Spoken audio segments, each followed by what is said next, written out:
Bismillahirrahmanirrahim. Assalamualaikum warahmatullahi wabarakatuh.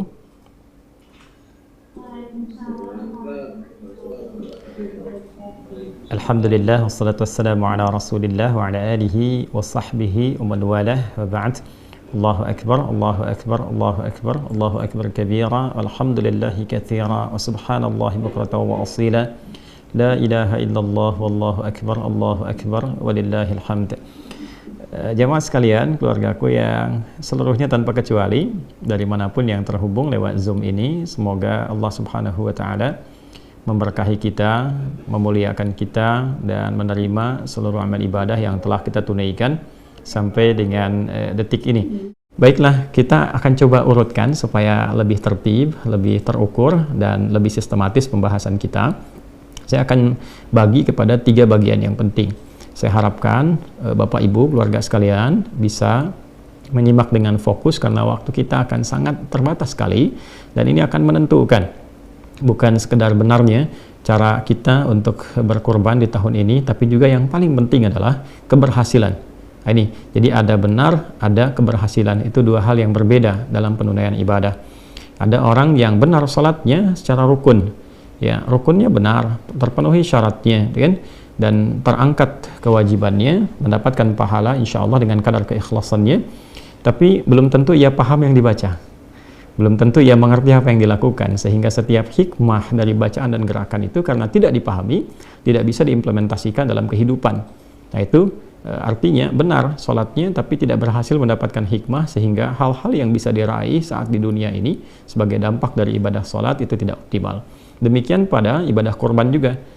Ya, ada proses yang dilakukan secara benar, baik rukunnya, kemudian hal-hal terkait yang mengikuti syarat-syarat hewannya, ya.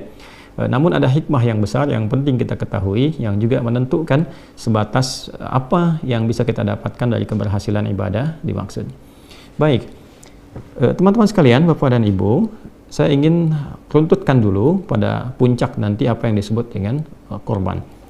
Jadi ibadah ini, kalau kita perhatikan di kitab-kitab fikih, ya, termasuk juga dalam kitab-kitab hadis, proses penyembelihannya itu tidak disebut dengan korban, tapi proses penyembelihannya itu disebut dengan udhiyah atau dzabah. Ya, jika disebut dengan udhiyah itu seakar nanti dengan kata duha, artinya proses penyembelihan yang dilangsungkan di waktu duha. Karena itu idnya disebut dengan Idul Adha, ya. Ya, duha itu kurang lebih lah batas 2 tombak kalau matahari melewati batas terbitnya. Jadi kalau terbitnya disebut dengan masyrik, tempat terbitnya. Ketika melewati tempat terbit itu, saat masuk tempat terbit kan haram hukumnya salat, ya. Ya, sama dengan tempat terbenamnya. Jadi ketika lewat tempat terbit itu, ukuran bayangan itu 1 tombak, ya kalau dikonversi kurang lebih 1 jam lah dari tempat terbit itu. Nah itu kita akan dapati di situ waktu syuruk, ya. Jadi kalau dari fajar ke 1 tombak itu satu jam kurang lebih. Jadi kalau subuh misalnya sekarang di Indonesia bagian barat 4.37 misal saja, kan? Nah, maka kalau diambil 1 jam dari situ, ya 5.37 itu sudah masuk waktu syuruk. Nah itu lewat 1 tombak dari waktu terbit. Jadi kalau misalnya diambil 1 tombak lagi, taruhlah diambil kemudian 15 menit atau 30 menit dari situ. Jadi kalau setengah 6 tambah 30 menit, sekitar jam 6, ya. Nah itu sudah masuk waktu duha. Jadi kalau tadi itu awal duha, kalau sekarang masuk ke awal ke pertengahan duha, sekitaran jam 6 sampai ke setengah 7. Ya, jam 6 sampai ke setengah 7. Jadi kalau kita ambil misalnya waktu salatnya berdasarkan mengacu kepada hadis Idul Adha itu ya 1 tombak, maka ditunaikannya kurang lebih bisa sudah mulai jam 6 kurang seperempat atau jam 6. Supaya apa? Supaya jam setengah 7 ke jam 7 itu sudah bisa menyembelih. Itulah sebabnya kenapa disebut udhiyah, disembelihnya itu di waktu awal duha, sehingga sholatnya disegerakan. Ya, itu bedanya dengan Idul Fitri. Kalau Idul Fitri kita makan dulu, jadi idnya dirayakan fitr dengan makan terlebih dahulu untuk menunjukkan bahwa puasa sudah selesai. Sekarang sudah tidak puasa lagi, maka kemudian membatalkan terlebih dahulu, makan terlebih dahulu, baru kemudian setelah itu agak senggang berangkatlah ke tempat sholat untuk menunaikan sholat id, sehingga idnya disebut Idul Fitr. Tapi Idul Adha berbeda. Idul Adha itu awalnya, ini konsep awal, ya, konsep awalnya itu makannya setelah mendapatkan yang disembelihan. Jadi kenapa sholatnya dipercepat, disembelih kemudian di waktu duha, lalu setelah itu supaya cepat disembelih itu dimasak, bisa dikonsumsi. Jadi yang pertama dimakan itu adalah yang dari hasil sembelihan. Ya, tapi berjalannya waktu memberikan kesan bahwa ini dulu bila itu mudah untuk dilakukan. Bila kemudian tidak mudah untuk dilakukan dan berbeda situasinya, maka tetap menjadi amalan sunnah, tetapi barangkali yang dikonsumsinya berbeda. Yang penting ada sesuatu yang dimakan. Jadi sunnahnya dari sebelum sholat id itu tidak makan dulu, ya, baru setelah menunaikan sholat id makan, sekedar untuk mengikuti tuntunan sunnah Nabi Sallallahu Alaihi Wasallam. Bisa misalnya makan apa saja yang kira-kira bisa untuk dimakan. Yang saya ingin katakan adalah kenapa disebut dengan udhiyah, proses penyembelihannya, ingin memberikan kesan bahwa sembelihannya berlangsung di waktu duha. Kemudian prosesnya sembelihannya disebut dzabah namanya. Dzabah itu untuk hewan yang dijatuhkan dulu. Jadi kalau ada sapi, kerbau, kambing dan sejenisnya kemudian akan disembelih dan dia dijatuhkan terlebih dahulu baru kemudian disembelih, itu disebut dengan dzabah, dari kata dzabaha. Tapi kalau hewannya tidak dijatuhkan dulu, ya, langsung disembelih dalam posisi dia berdirinya, biasanya unta yang seperti itu disebut dengan nahar. Di surat Al-Kautsar itu kita dapatkan kata nahar, inna a'tainakal kautsar fasalli li rabbika wanhar. Jadi spirit ayat ini ingin mengatakan kalau kita sudah diberikan oleh Allah karunia berlimpah, sudah sukses, kan? Jangan lupa sama Allah yang menitipkan. Toh kan sebelumnya kita berdoa, banyak minta sama Allah, begitu dikasih lupa sama Allahnya, ya. Maka cara mensyukuri semua nikmat ketika diberikan itu berbanyak konektivitas dengan Allah. Yang pertama adalah ibadah lewat fisik, salat, fasalli, banyak salat, tambah tahajud, tambah salat sunnah. Kemudian yang kedua, beribadah lewat harta. Yang enggak semua orang bisa lakukan, wanhar. Ya, di era Nabi itu menyembelih unta termasuk yang paling tinggi karena unta kan nggak semua orang bisa dapatkan, ya. Jadi maksudnya apa? Kalau sudah sukses, jangan murah dalam berbagi. Toh yang dititipkan pun bukan punya kita juga. Supaya harta bertambah, Allah makin sayang, ya semakin banyak berbagi. Itu dua sikap bagi insan beriman. Singkatnya, dalam narasi baik di Quran ataupun di hadis tidak ditemukan kata korban. Sekarang kenapa menggunakan kata korban? Ya, dan tema besarnya pun tebar korban, ya kan? Bukan tebar hewan, kan? Tebar korban, dan bukan tebar dzabah, bukan tebar udhiyah. Nah, di titik ini yang ingin saya garis bawahi, dan saya akan sedikit mengilustrasikan, barangkali juga sedikit berdiri supaya saya bisa menuliskan sesuatu yang Bapak Ibu bisa lihat, dan ini titik yang paling penting. Kalau tidak ada ini, saya tidak akan adakan Zoom. Ya, cukup bagi Bapak Ibu kemudian menitipkan barangkali, lalu kita berikan waktunya, lalu diberikan bimbingan doanya, dihafalkan, selesai. Tapi ini yang ingin saya pastikan, jangan sampai, mohon maaf ya, usaha yang kita optimalkan baik dari hartanya, kan tidak mudah itu untuk mendapatkan harta yang dimaksudkan, ya. Kemudian juga waktu dan sebagainya tidak sia-sia. Nah, jadi saya ingin fokuskan satu titik yang paling penting, bahwa kata korban, ya kurang lebih begini ya, kalau kita tuliskan korban. Nah, ini dari bahasa Arab, tulisannya seperti ini, ya, korban, ya, jelas ya? Baik, ini asalnya seperti ini, berasal dari akar kata qaf, ra, dan ba, qoroba. Bila ditambah dengan alif dan nun, ini menunjukkan bentuk superlatif, sesuatu yang sangat sighah mubalaghah, ya. idh qarraba qurbanan fataqabbala min ahadihima wa lam yataqabbal min al-akhar. Demikian di Al-Maidah itu. Perhatikan baik-baik, fokus. Jadi korban itu asalnya bukan menyembelih, ya. Pada dasarnya dikata korba yang berarti dekat, ya. Kalau dijadikan bentuk superlatif, bertambah atau menjadi sangat, ya, maknanya, maka rumusnya menjadi seperti ini, fu'lan, u'an gitu ya. Ini menunjukkan sesuatu yang bertambah sangat. Ghafara, mengampuni, ghufran, yang banyak ampunannya, ya. Jelas ya? Baik. Kemudian ada lagi yang pakai fathah, nggak pakai dhammah, kayak fa'lan, rahman, yang banyak kasih sayangnya, ya kan? Nah, ini kemudian bentuk ini menunjukkan yang sangat dekat, yang banyak kedekatannya, sangat dekat.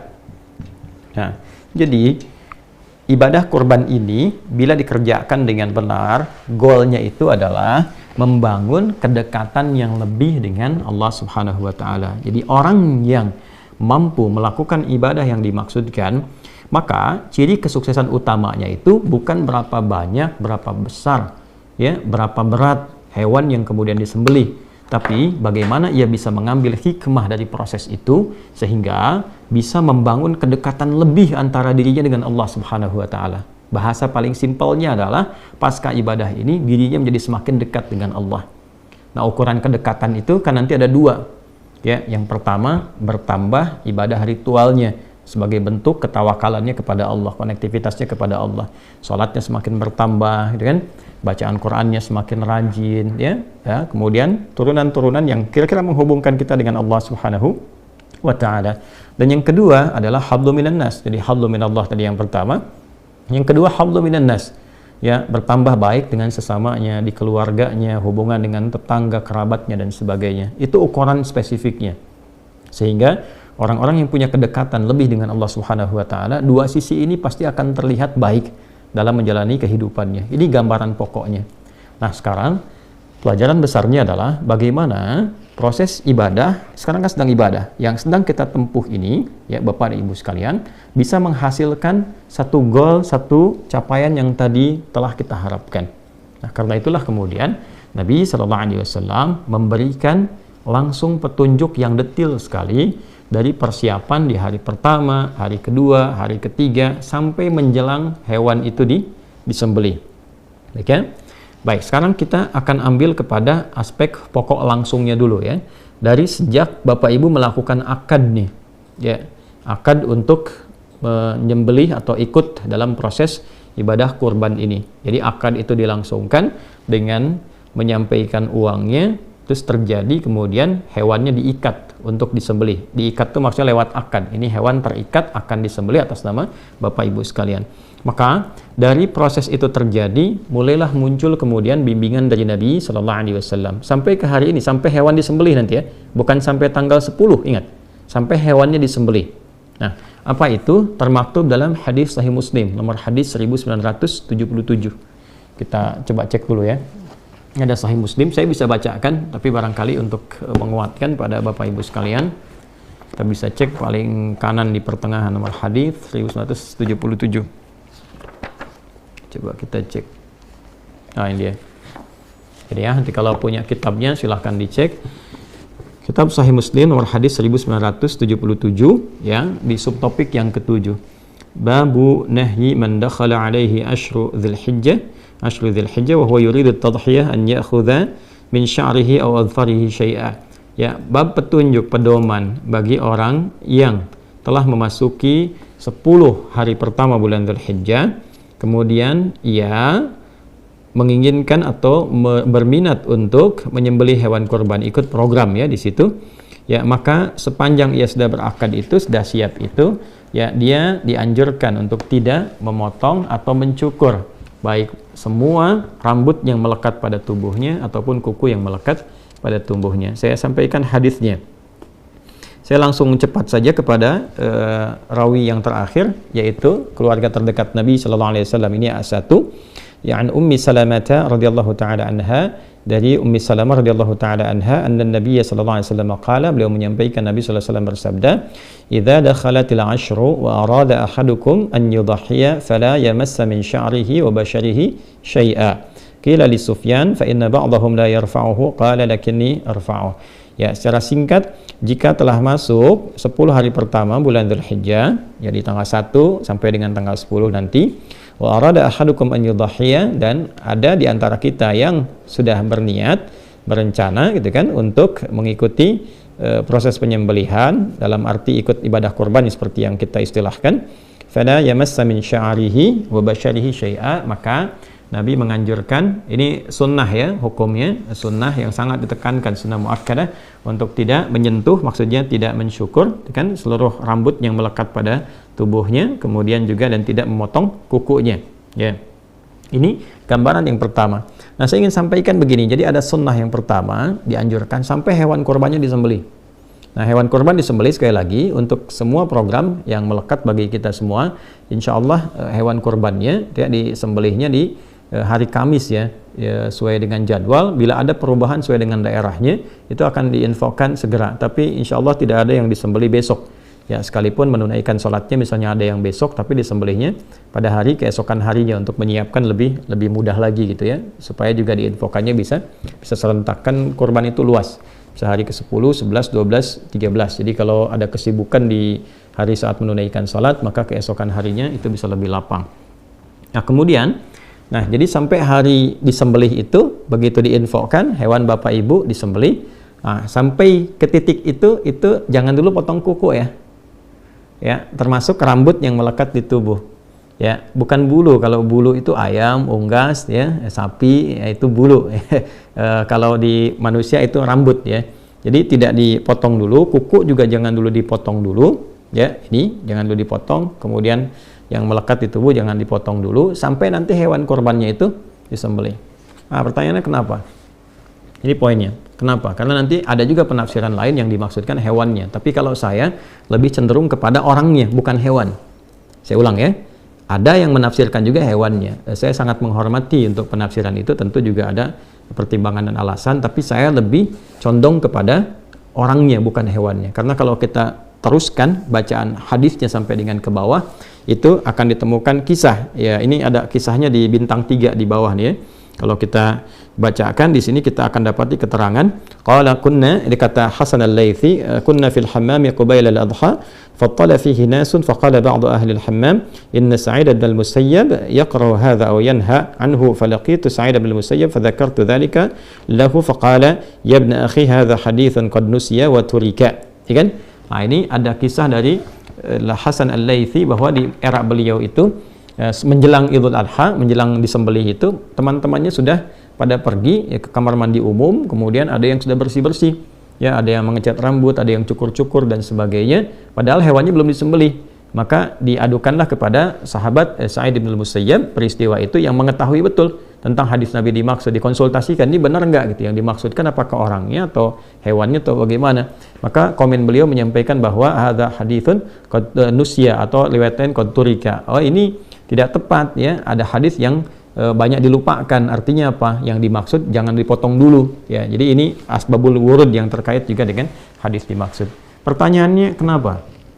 Ya, saya ulangi pertanyaannya kenapa? Disunnahkan ya, bukan hukumnya haram. Jadi kalau memang ada kondisi-kondisi yang memang harus dicukur misalnya, tidak ideal dengan penampilan tertentu atau ada keperluan yang sifatnya lebih penting misalnya untuk dilakukan, tapi penampilan tidak sesuai ya boleh-boleh saja, tidak ada masalah. Tapi yang dimaksud adalah, ya ini yang ingin saya tekankan. Bapak Ibu sekalian, ada anugerah besar di balik ibadah ini yang diikatkan nanti terkait dengan kurban. Berbahagialah bila di antara kita diberikan oleh Allah Subhanahu wa taala kesempatan untuk berkurban dan mengikuti runtutan ibadah dari tanggal 1 sampai dengan hewan kurban itu disembelih. Karena itu esensinya, itu menghadirkan nilai yang sama seperti orang yang haji. Walau dia tidak berhaji, ingat. Jadi bukan mendapatkan pahala haji, bukan. Kalau ingin pahala haji ya berhaji. Yang dimaksudkan adalah mendapatkan value dari ibadah haji, yaitu sifat mabrur. Ya, kalau kita baca di hadis Muslim di kitab yang sama, nomor hadis 1349 dari sahabat Abu Hurairah radhiyallahu taala anhu, Nabi SAW menyampaikan wal hajjul mabruru laisa lahu jazaa'un illal jannata. Haji mabrur itu, nah itu value-nya mabrur.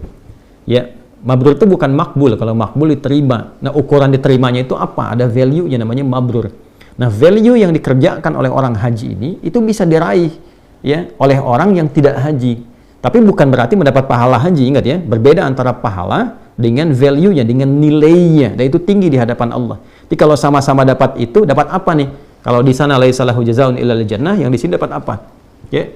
Nah, saya ingin balik dulu dan ini sebagian telah saya terangkan juga. Jadi puncak haji itu kan di tanggal 9. Sekarang nih ya, yang pada wukuf sebentar lagi selesai akan lontar jumrah.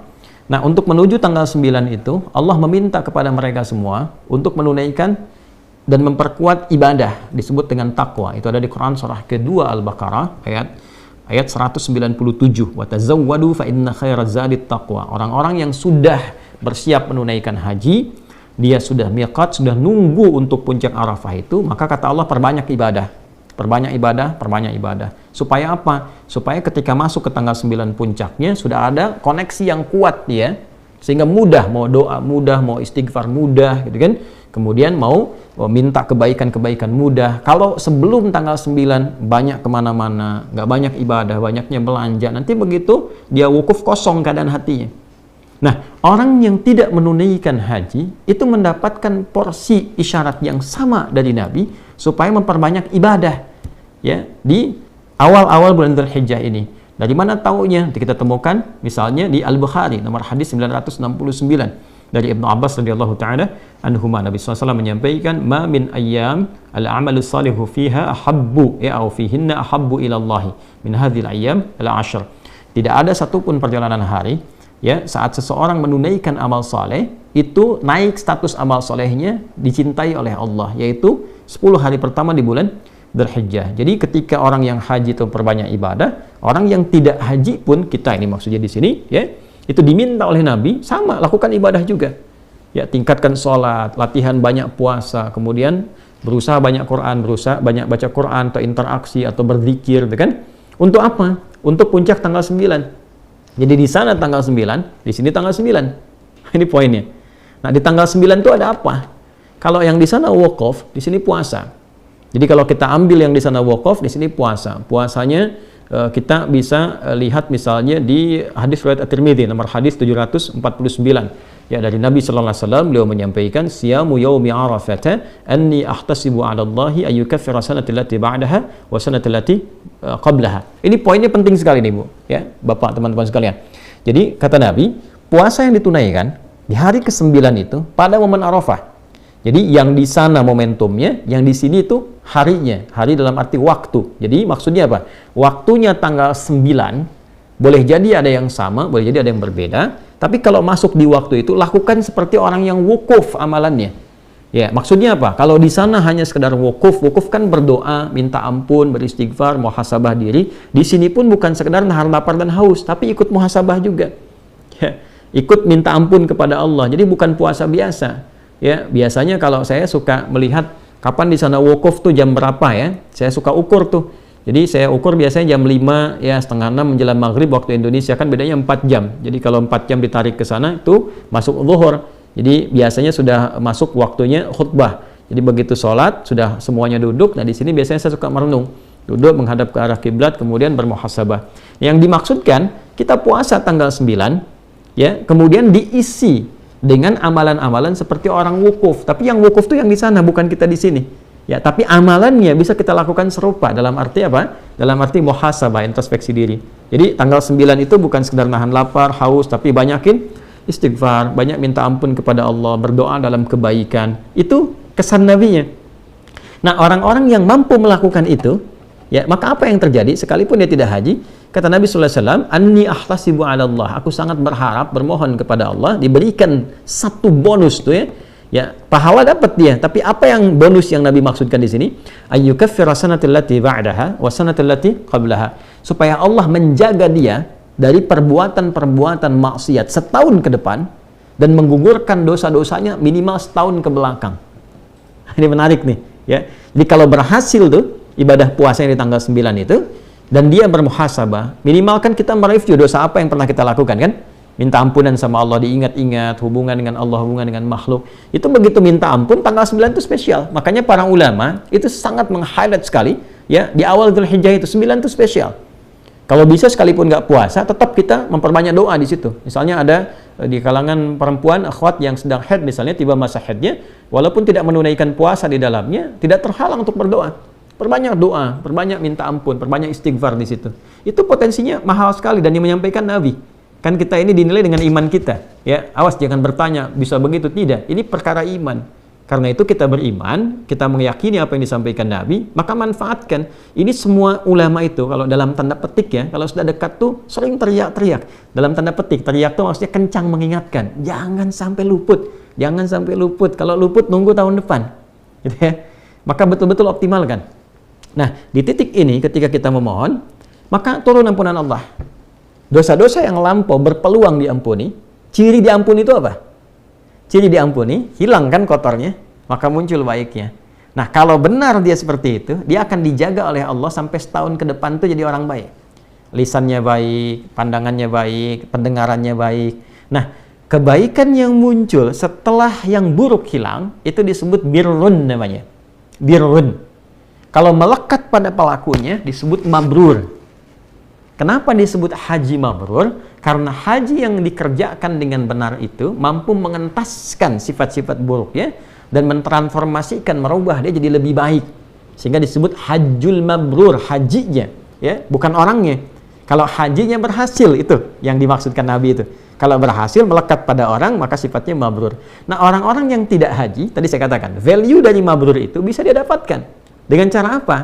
Dia bisa isi sepanjang 1-9 ini untuk bisa mengevaluasi dirinya. Begitu mendapatkan ketenangan, selesai puasa, ada perubahan dalam dirinya. Rasa tenang, rasa baik. Nah, itu yang dimaksud birrun. Kalau melekat pada dirinya, maka disebut dengan mabrur. Maka apa yang bisa dia rasakan saat menjalani kehidupan itu lebih baik ke depannya. Kontrolnya lebih baik. Mau bicara yang kurang bagus dijaga jadi bagus.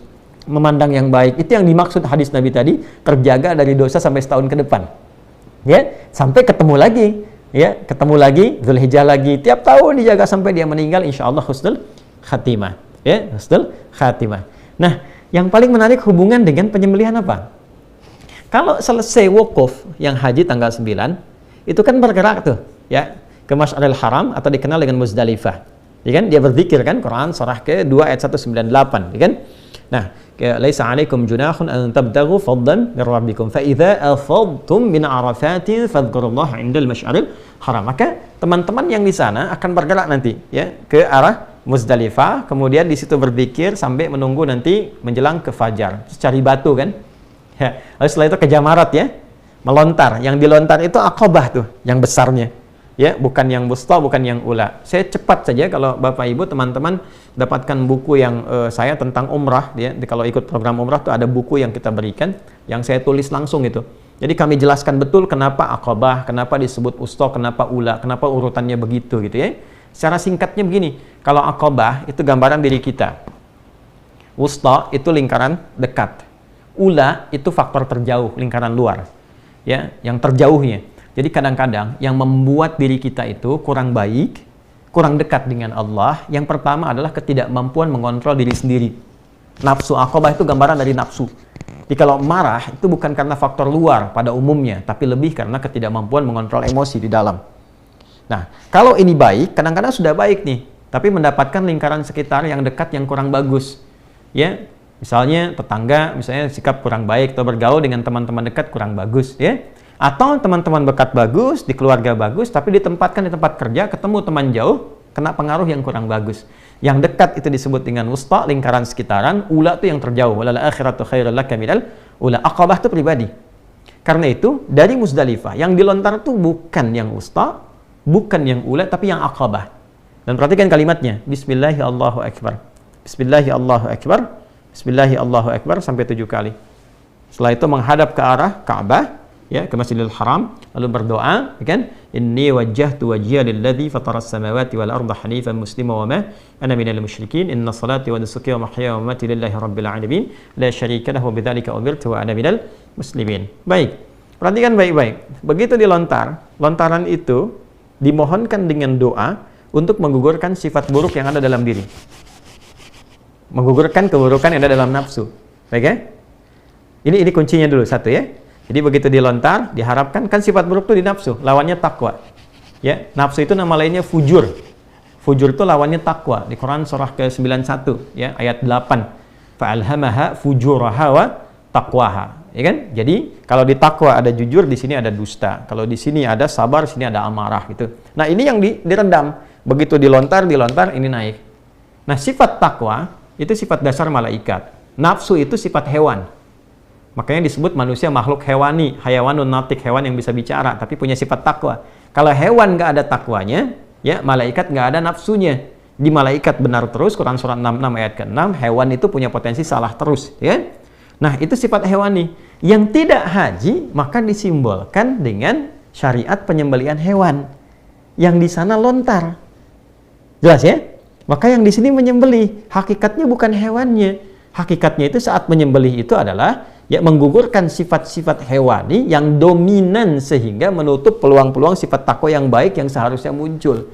Ini kapan bisa terjadi? Kalau bisa kita renungi di tanggal 9. Makanya saat puasa kita muhasabah, apa sih sebenarnya yang menjadikan saya kok bisa terasa jauh dari Allah? Bangun malam tuh kayak susah banget tuh.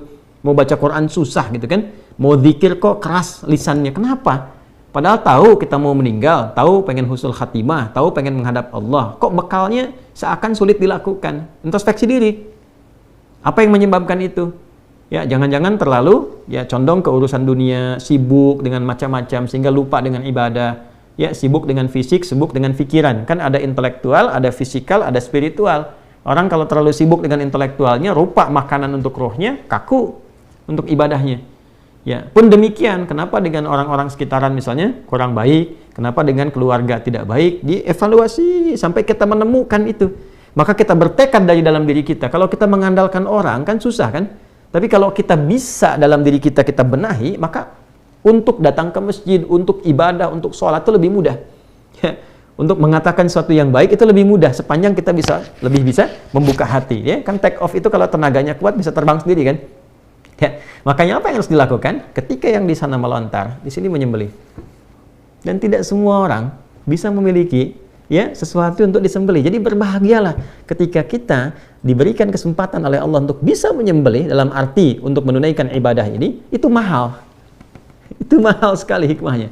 Tapi jangan sampai berhenti di sekedar saya pesan ya, sekian. Bukan itu yang diinginkan. Ya, kalau cuma begitu ya Bapak Ibu bisa lakukan dimanapun. Yang ingin saya tekankan adalah jangan sampai gagal saat itu disembelih.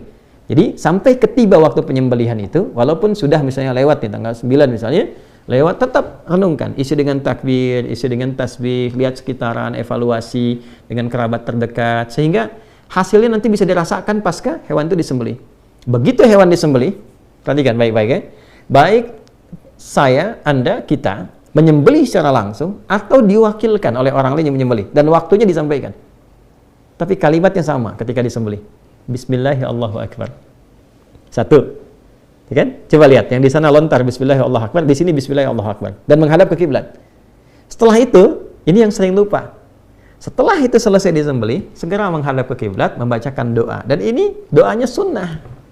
Kalau kita lacak di kitab hadis banyak doanya. Ya, apa doanya? Sama persis dengan orang selesai lontar jumrah, lontar Aqabah. Menghadap ke arah kiblat, inni wajjahtu wajhiya lilladzi fatara as-samawati wal arda hanifan musliman wa ma ana minal musyrikin. Inna salati wa nusuki wa mahyaya wa mamati lillahi rabbil alamin la syarika lahu wa bidzalika umirtu wa ana minal muslimin atau wa ana awwalul muslimin. Ya Allah, sungguh aku saat ini menghadapkan diriku sepenuhnya kepadamu. Maksudnya bertawakal, maksudnya sepatuh-patuhnya. Jadi kalau kita mengatakan inni wajah itu komitmen yang kuat untuk patuh. Dalam bahasa Arab itu begitu, ya. Aku hadapkan diriku sepenuhnya kepadamu penguasa langit dan bumi. Sungguh sekalipun aku sholat, aku ibadah, ya manasik, ya atau aku menyembelih sampai sekarang, atau bahkan aku hidup atau aku wafat saat ini, ya aku semua jadikan tawakal kepadamu. Aku berjanji tidak akan pernah menyimpang apalagi berbuat musyrik, dan mulai saat ini, nah ini poinnya, mulai saat ini aku berkomitmen akan patuh kepada semua tuntunanmu. Ingat loh kalimat itu, ada satu komitmen yang dibangun. Jadi setelah itu disembelih kita mengatakan wa ana minal muslimin, aku termasuk hamba yang muslim, maksudnya aku akan patuh kepada semua ketentuanmu yang diberikan petunjuknya oleh Rasulullah sallallahu alaihi wasallam. Ya kan? Nah, baru selesai itu. Maka kalau itu udah selesai, lalu dari situ ada feedback pada diri kita. Jadi di sana selesai kan, melontar, menghadap ke kiblat, kita selesai menyembelih, menghadap ke arah kiblat. Lalu bermohon kebaikan pada Allah Subhanahu wa taala. Nah, titik itulah kemudian yang melahirkan kurban. Titik itu yang melahirkan kurban. Jadi setelah kita merasakan ada keberanian untuk mengevaluasi diri, kita jadi lebih baik, lebih dekat dengan Allah, ya, lebih ringan lisan berzikir, lebih ingat bahwa kita akan pulang, lebih meningkat ibadahnya, lebih nyaman, lebih enak. Itu yang dimaksud dengan kurban. Ya, makanya ibadahnya, kenapa para ulama memperkenalkan nama kurbannya bukan penyembelihannya, untuk memberikan kesan pengingat yang kuat kepada kita, yang diharapkan itu perubahannya, bukan sekedar hewannya. Kalau mau nyari pahala dengan hewannya sepanjang ikhlas, sumbernya bersih, pahala dapat. Tuh, mau nyari pahala. Tapi kalau kita mau mencari lebih dari situ, supaya mendapatkan percikan keberkahan dari ibadah itu, maka urutan ini setidaknya kita bisa optimalkan. Ya, jadi saya sangat berharap Bapak Ibu sekalian di sesi ini kan pembekalan menuju ke penyembelihan. Saya harapkan kepada kita semua ya dengan izin Allah Subhanahu wa taala sambil kita saling mendoakan. Yang pertama, coba kita ikuti sunnah-sunnah yang tadi Nabi tuntunkan karena ini setahun sekali dan tidak semua punya kesempatan seperti ini. Ya, tidak semua punya kesempatan yang serupa. Jadi syukuri ini dengan cara kita optimalkan. Yang kedua, kita saling mendoakan dulu untuk semua supaya Allah kasih kemudahan. Ya, ringankan berbagi, doakan yang di sana, yang di haram, itu kan supaya mendapatkan kemudahan dari Allah, diterima ibadah hajinya, itu kan lapangkan. Jadi mendoakan orang lain itu melatih hati kita supaya lunak. Kalau hati kita sudah lunak, sudah enak, itu masya Allah itu mudah sekali untuk dibawa zikir, ya dibawa kepada hal-hal yang baik. Lalu minta sama Allah menguatkan diri kita, ya. Ya muqallibal qulub tsabbit qulubana ala dinik, ala iman, ala istiqamah, ala tawakkul ilaik, gitu kan? Minta kebaikan. Setelah itu isi perbanyak dengan, kalau kita lihat di Musnad Ahmad itu dengan takbir, dengan tahmid, dengan tasbih, dengan tahlil sampai kemudian masuk di penunaian salat ya, sampai kemudian disembelih bahkan di 3 hari terakhir. Karena bentuk syukurnya ya bertambah takwanya. Jadi kalau nanti selesai kurban, itu ukuran pertamanya nanti 2 hari setelah itu. Jadi begitu selesai kurban 2 hari, makanya disebut hari tasyrik kan? Hari tasyrik itu ya, itu 2 sampai 3 hari kan? 11, 12, 13. Standar kecilnya 2 hari. Quran surah ke-2 ayat 203. Wadhkurullaha fi ayyamin ma'dudat faman ta'ajjala fi yawmain. Itu disebut nafar awal. Ya, kemudian ada yang nafar akhir. Ya, ada nafar akhir ditambah dengan 3 hari. Intinya apa? Ada ujian tuh di 2-3 hari itu, merasa kenikmatan enggak? Ya, merasa senang ibadah enggak? Tambah enggak? Ya, hubungan baik nggak dengan sesama dan sebagainya. Kalau kita dapat itu ciri pertama bahwa kurban kita bukan sekedar diterima oleh Allah, tapi ada berita baik bahwa kurban itu telah memberikan perubahan dan keberkahan dari sisi Allah kepada kehidupan kita. Nah, tapi untuk siapa? Limanit taqa. Coba baca Quran surah kedua ayat 203 tuh, paling kiri sebelah atas. Wadhkurullaha fi ayyamin ma'dudat faman ta'ajjala fi yawmayn fala itsma 'alaihi wa man ta'akhkhara fala itsma 'alaihi limanit taqa. Ya, jadi yang di sana mabit di Mina, ya kan? Di mabit di Mina itu kan untuk mengevaluasi diri, nambah ketaatan nggak? Yang di sini ya sama, mengevaluasi pasca penyembelihan. Walaupun sedang liburan tuh ingat sholat nggak? Masih bisa tahajud nggak? Ya kan? Masih bisa baca Quran nggak? Terus perubahan kebaikan interaksi kita nambah nggak? Nah itu esensinya. Ya, jadi itu hal yang paling penting. Kalau yang lain-lain saya kira standar untuk semuanya, tapi lebih kepada kurban itu kenapa kita ambil judul besar tebar kurban, supaya rasa kasih itu semakin menyebar, kebaikannya semakin meluas, dan kedekatan kepada Allah Subhanahu wa taala semakin tinggi, semakin baik ya. Itu kira-kira gambarannya. Jadi kita berharap dosa diampuni. Kayak sama, saya pun belum bersyukur ya, sama persis. Jadi begitu sudah disembeli baru kita bersih, kita berharap. Supaya apa? Kata sebagian ulama, supaya Allah mengampuni semua bagian tubuh kita dan semua bagian sampai rambut dan kuku sebelum terpisah kita potong. Barangkali ini pernah bermaksiat. Ya kan? Kemudian bagian ini pernah bermaksiat. Jadi sebelum dicukur, sebelum dipisahkan, jadi Allah sudah ampuni. Jadi bersih saat dipisahkan dari bagian tubuh kita. Nah, itu diantara hikmahnya. Ya, ini hal yang terkait dengan pembelajaran, pembekalannya, saya kira sangat jelas sekali ya untuk bisa dipahami dengan baik. Tinggal teknis. Baik ya. Di lapangan, Bapak Ibu sekalian, alhamdulillah sudah ditebarkan hewannya, tinggal menunggu waktu penyembelihan. Dan saya secara pribadi memonitor secara pribadi, dan alhamdulillah tahun ini jadi semakin luas. Mudah-mudahan dengan keikhlasan saya sangat mengajak pada kita semua, kita berusaha ikhlas. Ikhlas itu sudah melapangkan semua apa yang telah dikerjakan, tawakal pada Allah. Jadi hasilnya serahkan pada Allah. Yang penting kita sudah ikhtiar, ya. Nah, ini yang akan menentukan penilaian Allah Subhanahu wa taala pada kita semua. Nah, poin terbesarnya alhamdulillah hari ini di tahun ini maksudnya semakin meluas dan semakin beragam untuk penerimanya. Kalau kemarin itu kita fokuskan ke daerah-daerah tertentu, kita hanya batasi 100, sekarang kita buka ada sekitar 210 kambing. Kemudian sapinya ada 11. Itu pun saya minta cukupkan dulu karena mengingat waktu untuk koordinasi. Jadi kita tidak sembarangan. Ya, kita betul-betul kami minta timnya datang ke lokasinya, memastikan dibikin kemudian tandanya betul-betul orangnya itu tertulis dengan benar, setiap hewannya diserah terimakan, ada kemudian panitia setempatnya diberi arahan lagi, jadi semua terkoneksi ya, dan dokumentasi dan semuanya, dan yang paling penting waktu supaya bisa diinfokan saat akan disembelih. alhamdulillah saat ini jadi ada kita bagi tiga bagian ya. Ada bagian pertama wilayah-wilayah yang dalam tanda petik ya, ada wilayah fuqara ya, orang-orang yang butuh perhatian gitu kan. Yang kedua adalah yang korban gempa, khususnya wilayah Cianjur yang kemarin dan sekitarannya itu, ada yang masih mengungsi, ada yang masih di tenda sebagian dan sebagainya. Yang ketiga adalah imigran yang memang di bawah UNHCR yang saat ini, dan memang sangat memprihatinkan juga. Itu ada satu wilayah yang nggak perlu saya sebutkan karena kita sedang sekarang tersambung dan live Zoom. Ya, itu ada mereka beberapa negara yang memang sangat sulit untuk menemukan daging apalagi. Jadi kita supportkan ketiga bagian ini dengan 4 atau 5 wilayah berbeda. Jadi bercabang, tapi kita sampaikan juga update-nya dan ada penanggung jawab di setiap wilayah-wilayahnya sampai ke orang per orangnya. Insya Allah rapi tersusun di bagian-bagiannya. Tapi yang paling penting disampaikan adalah hewannya, Bapak Ibu sekalian, itu disembelihnya di hari Kamis. Saya ulangi ya. Hewannya disembelihnya di hari apa? Kamis, gitu ya. Karena sekalipun ada yang sholatnya hari Rabu, tapi tetap dengan tinjauan 2 hal. Yang pertama itu adalah ke lapangan supaya lebih nyaman. Jadi hari Rabu fokus sholat, Kamis menyiapkan. Yang kedua adalah supaya bertoleransi juga, sama-sama saling toleran, gitu kan, untuk dengan yang lebarannya di hari Kamis supaya nyaman. Kalaupun ada menyembelih, rasanya nyaman dan meminimalisir hal-hal yang kurang baik sehingga merusak nilai-nilai kebaikan yang sudah terjalin ya.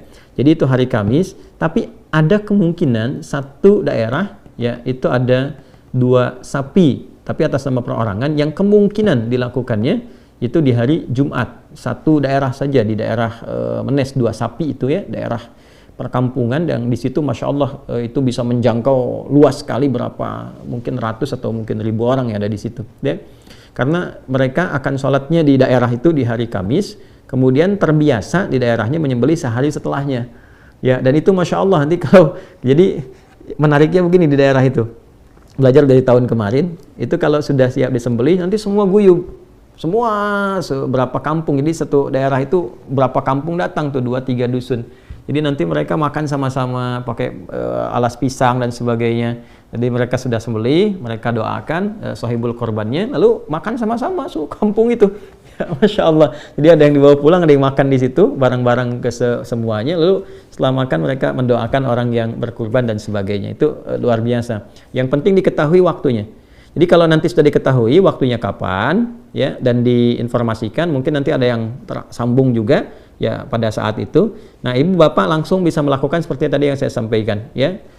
Misalnya, Bu, korbannya ibu atau Pak, korbannya bapak disembelih jam sekian ya, kan? Maka di saat yang sama, begitu disembelih, saat yang sama menghadap ke arah kiblat.